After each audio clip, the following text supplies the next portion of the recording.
ఊరికి ఆయన చెప్పేదే వేదం. ఆయన ధైర్యం, ఆయనే నమ్మకం. ఆ ఊరికి ఎదురులేని మనిషి. ప్రజలకు న్యాయం చేయాలన్న కుతూహలంతో, ఆర్భాటంతో గంగారం 15వ బెటాలియంలో ఎస్ఐ జాబ్ కు రిజైన్ చేసి రాజకీయ జీవితంలో ప్రవేశం చేసి గ్రామాన్ని అభివృద్ధి పథంలో నడిపించేందుకు, ప్రజలకు న్యాయం చేసేందుకు ముందుండి ప్రజల గుండెల్లో ఒక చెరిగిపోని ముద్ర వేసుకున్న మాలోతు రాధాకృష్ణ ఖమ్మం జిల్లా పెనుపల్లి మండలం గంగాదేవిపాడు గ్రామం కాంగ్రెస్ అభ్యర్థిగా సర్పంచ్ గా నామినేషన్ వేయడం జరిగింది. ఈ సందర్భంగా రాధాకృష్ణ గారితో స్టార్ 9 ముఖాముఖి ఇంటర్వ్యూ. ఈరోజు మనం పెనుపల్లి మండలం గంగదేవిపాడు గ్రామంలో ఉన్నాము. ఇక్కడ సర్పంచ్ కాంగ్రెస్ బలపరిచినటువంటి అభ్యర్థి మాలోతు రాధాకృష్ణ గారు మనతో పాటు ఉన్నారు. వారిని కొన్ని ప్రశ్నలు అడిగి తెలుసుకుందాం. నమస్తే సార్. నమస్తే అమ్మా.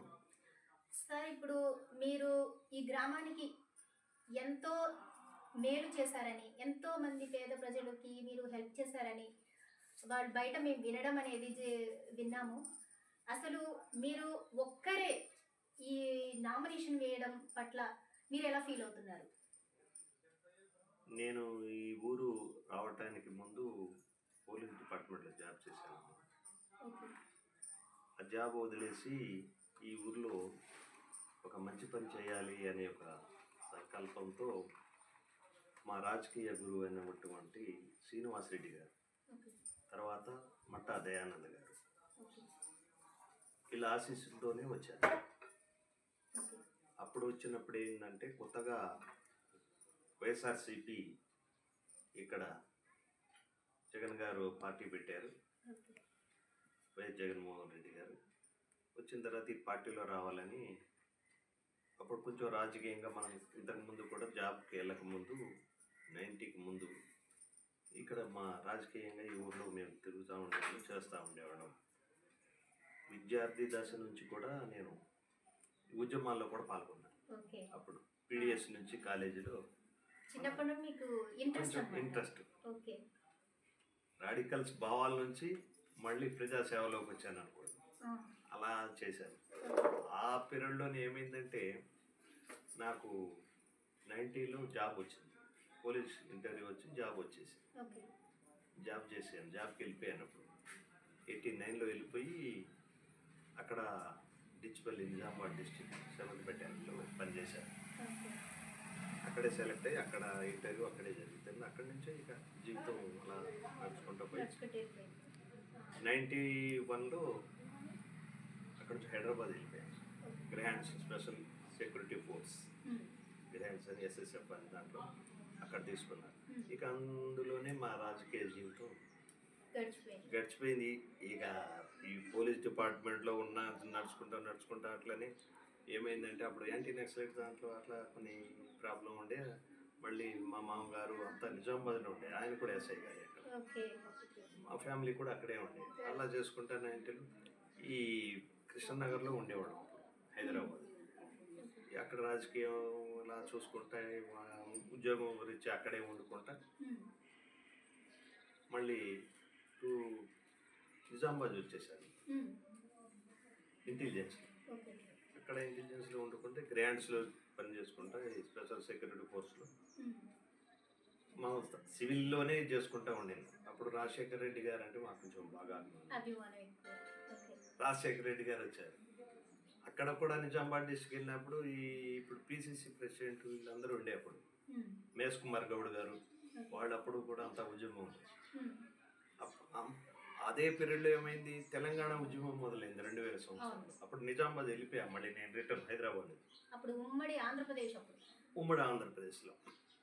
అక్కడికి వెళ్ళిన తర్వాత మా మిస్సెస్ 2000 సంవత్సరంలోనూ 2000 ఉద్యమంలో డిచ్పల్ నుంచి ఆమెని ఇదే సర్పంచ్ ఎలక్షన్లో నిలబెట్టారు. ఆమె వార్డు నెంబర్ మా దగ్గర మా బెటాలియన్లో కూడా 3 నెంబర్లు ఉంటే అందులో అక్కడ బీఆర్ఎస్ ఈ కొత్తగా ఉద్యమం వచ్చింది కదా, తెలంగాణ ఉద్యమం, ఈ పార్టీ నుంచి నిలబెట్టి అక్కడ వార్డు నెంబర్కి ఇది చేసి అక్కడ నిలబడి అక్కడ గెలిచినాక ఆ తర్వాత మళ్ళీ అక్కడే చేసుకుంటా 2000 నుంచి 2010 వరకు అక్కడే చేసుకుంటా మళ్ళీ 2010లో 2009లో ఇక్కడికి వచ్చాను. సత్తుపల్లి సత్తుపల్లి 15 బెటాలియన్ కొత్తగా పెట్టారు 2010 అప్పుడే. ఇక్కడికి వచ్చి ఒక 1 ఇయర్ చేశాను. 1 ఇయర్ చేసిన తర్వాత ఇక లోకల్కి వచ్చేసేవరకు ఎలా అంటే రాజకీయంగా ఏదో ఇట్లా అది ఇది రాజశేఖర్ రెడ్డి వెళ్ళిపోయిన తర్వాత ఏమైంది, రాజశేఖర్ రెడ్డి గారు కూడా చనిపోయారు అదే టైం. నాకు కూడా ఏంటో ఇది బాగుంది రాజకీయంగా, మా వాళ్ళు చూస్తూ ఉంటే మనతో రాజకీయంగా ఎదిగిపోయారు, మనం కూడా రాజకీయంగా పోతే బాగుంటుంది రాజకీయంగా అన్నట్టుగా వేసాం.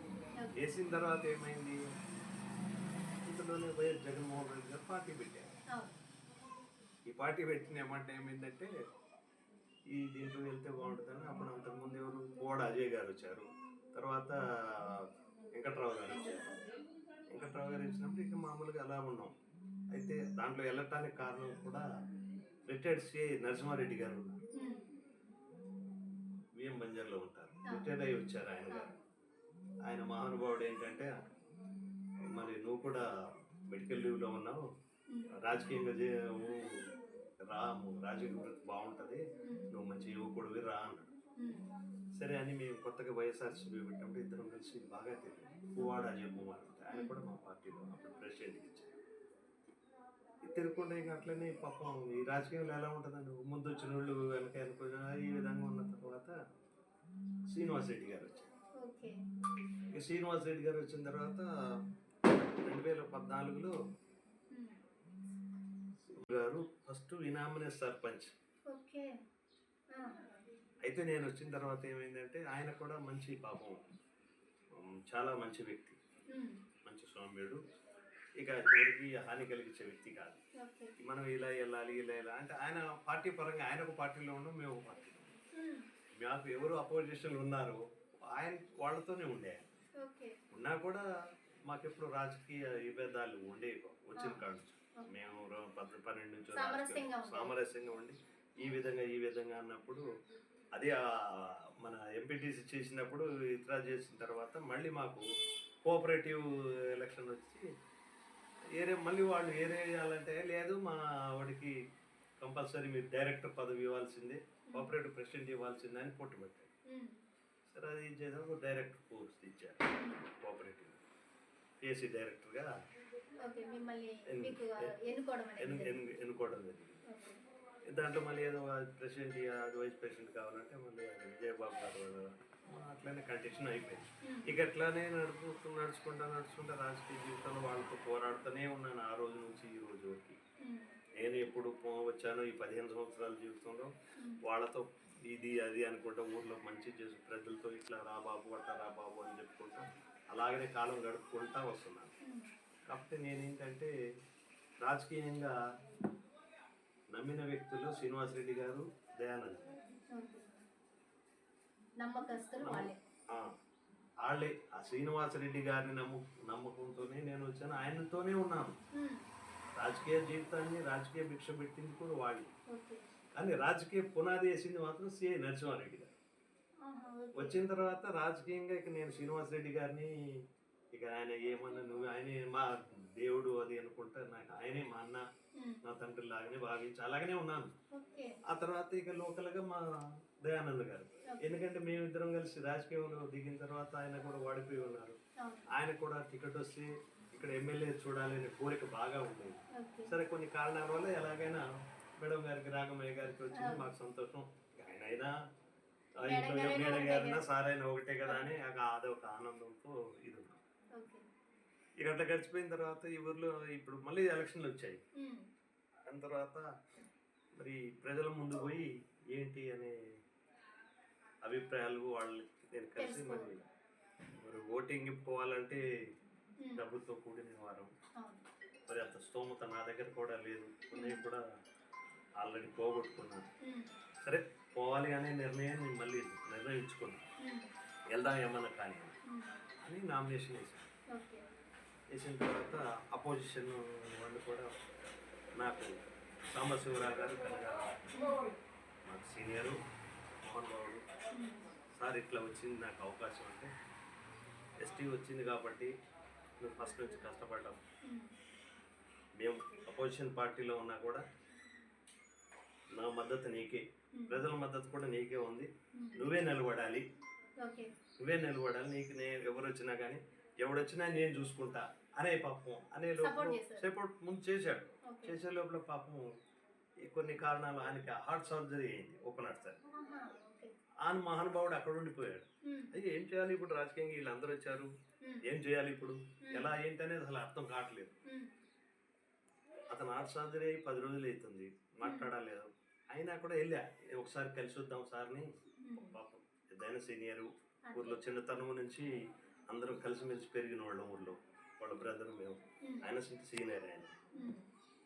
వెళ్ళిన తర్వాత ఆయన దగ్గర పోయాక, సార్ అని మీ ఆశీర్వాదం కావాలంటే, అదేంటి నా ఆశీర్వాదాలు మీకు ఎప్పుడు ఉంటే మా వాళ్ళకి నేను చెప్తాను, ఎవరో నీకు పోటీ లేదు, నువ్వు వెళ్ళిపో అని ఆయన కూడా ప్రజలందరి కొంతమంది వాళ్ళు ఉంటారు కదా మన గ్రామంలో అన్నగా అందరూ ఇదే ఉంటారు గ్రామం, రకరకాల మనుషులు ఉంటారు, అన్ని కులాలకు సంబంధించిన మా దగ్గర.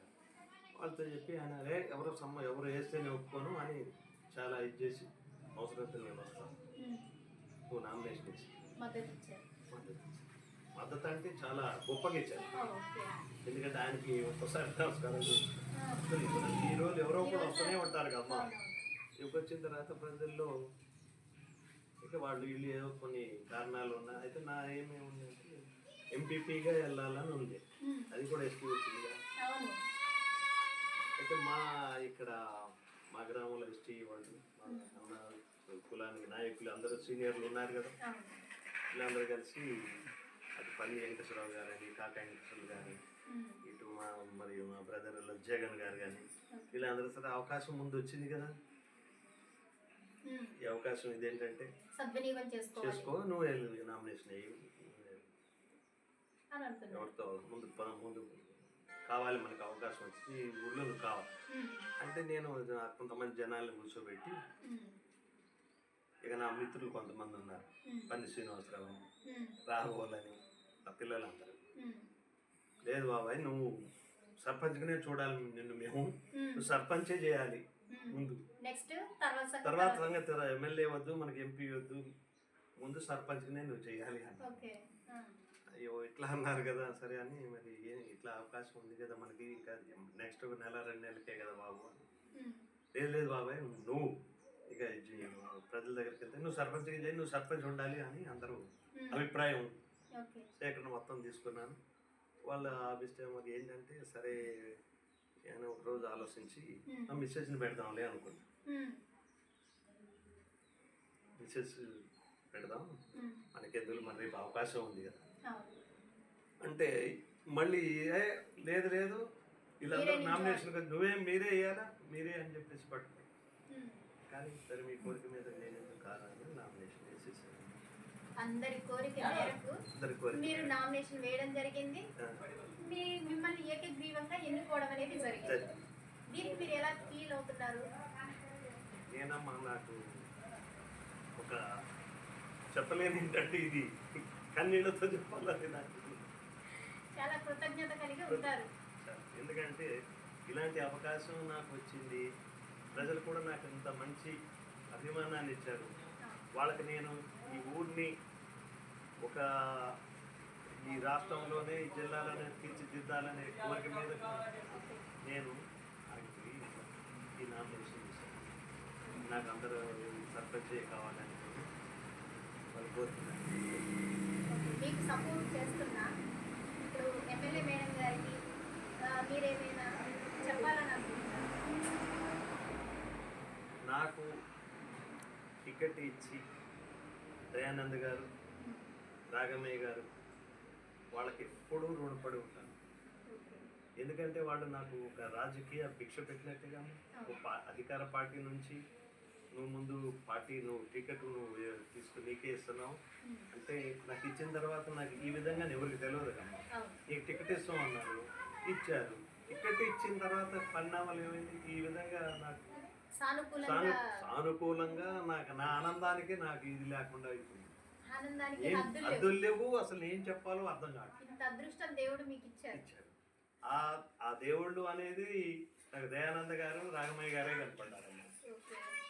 ఇంకోటి ఏంటంటే మీకు ఇలాగ ఏకగ్రీవంగా ఎన్నిక చేసుకోవడం జరిగింది? ప్రజలకు ఏమైనా చెప్పాలని అనుకుంటున్నారా?